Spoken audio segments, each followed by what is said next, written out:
મિત્રો હું તમને હવે રાફ્ટની અંદર કયો મેન બારમાં સળિયો આવે છે અને કયો ડિસ્ટ્રીબ્યુશનમાં સળિયો આવે છે. આમ જનરલમાં એવું હોય છે કે જ્યાં શોર્ટ સ્પા આવે ત્યાં એને મેન બાર આવે છે અને જ્યાં લોંગ સ્પા આવે ત્યાં ડિસ્ટ્રીબ્યુશન બાર હોય છે. તો હું તમને દરેક ડિઝાઇનમાં અને દરેક જગ્યાએ એવું નહીં હોતું એ હું તમને પહેલાં ડ્રોઈંગ બતાવીશ અને પછી મેન બાર અને ડિસ્ટ્રીબ્યુશન બાર એ આપણે કઈ જગ્યાએ નાખ્યા છે એ હું તમને આગળ બતાવું.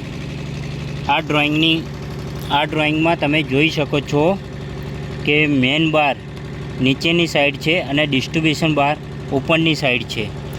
એ રીતે એક્સ્ટ્રામાં જોઈ શકો છો કે મેન બાર ઉલટું થઈ જાય છે અને ઉપર તમે આ જોઈ શકો છો કે મેન બાર ઉપરની સાઈડ છે અને ડિસ્ટ્રીબ્યુશન બાર નીચેની સાઈડ છે.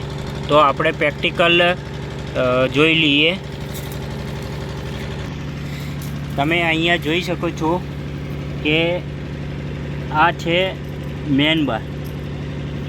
જે તમને આ સળિયો દેખાય છે મેજર ટેપ લગાવીને તમે જોઈ શકો છો આ મેન બાર છે અને આ ડિસ્ટ્રીબ્યુશન બાર છે.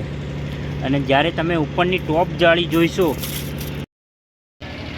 તમે આ ટોપ જાળીમાં જોઈ શકો છો અહીંયા તમને મેન બાર ઉપર દેખાય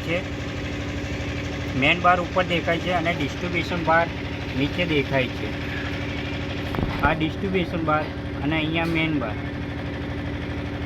જ્યારે કે આ તમને ઇન્ટરવ્યૂમાં સવાલ પૂછાય છે કે મેન બાર ઉપર હોય છે અને ડિસ્ટ્રીબ્યુશન બાર નીચે હોય છે.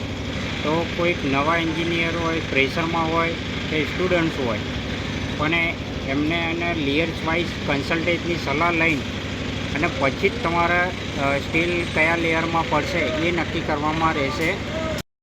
ટોપ જાળીની અંદર આ મેન બાર એના ઉપર છે તો એની ઉપર આ ટેન્સાઇન કહેવાય છે અને ટેન્સાઇનમાં હેવી સ્ટીલ વાપરવામાં આવે છે.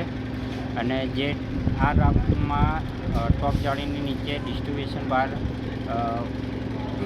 નીચેની સાઈડ છે તો એમાં એને કોમ્પ્રેક્શન લાગે છે. તો કોમ્પ્રેક્શનમાં હેવી કોન્ક્રીટ વાપરવામાં આવે છે. જેમ કે બેઝમેન્ટની અંદર ફાઉન્ડેશનમાંથી પાણી નીકળતું હોય, લૂઝ સોઇલ હોય, એના માટે આ ડિઝાઇન બનાવવામાં આવે છે.